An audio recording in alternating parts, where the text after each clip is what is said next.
Hey everyone, it's Charlie Grace. I'm here with the Adventure Van. We're gonna have some fun today. Let's take a look at the day I bought it and how things have changed since then. Some realities of van life interior. Here we go.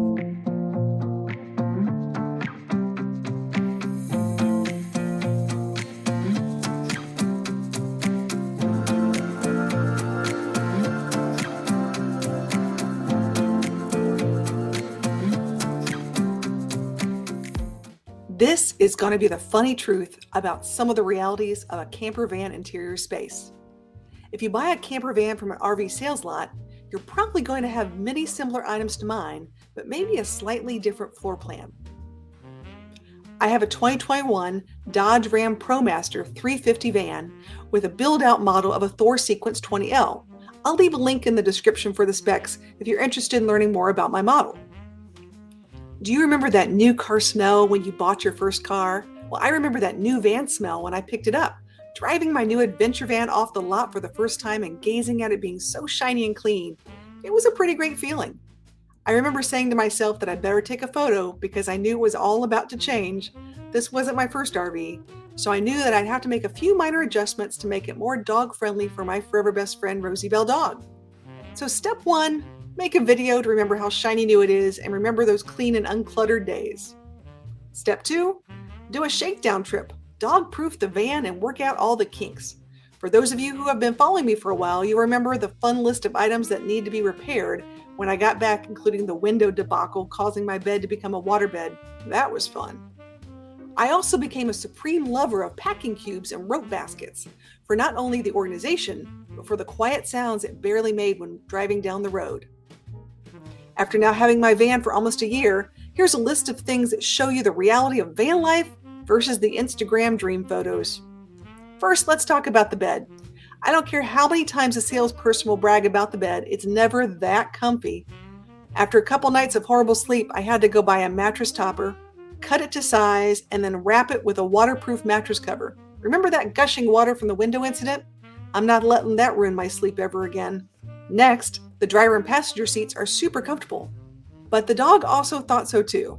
That meant that I had to buy seat covers so that her nails didn't ding into the seats or cause any rips. That's a lesson learned from my last rig. I found that I need to buy new seat covers about every 5 months if I want to keep my seats looking nice. The kitchen area looked great for photos, but wasn't functional for driving.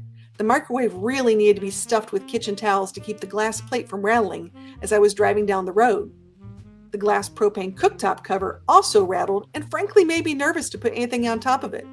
So I bought silicone placemats to put on top of it as well as a large wooden bowl to hold it down. The sink is always a catch-all in an RV, but my faucet really liked to constantly drip.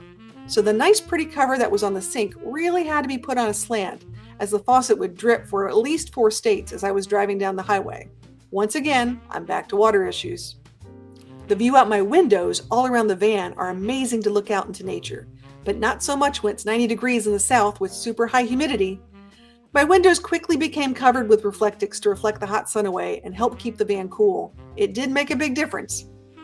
One area that I thought had promise was the bug screen on the main side door.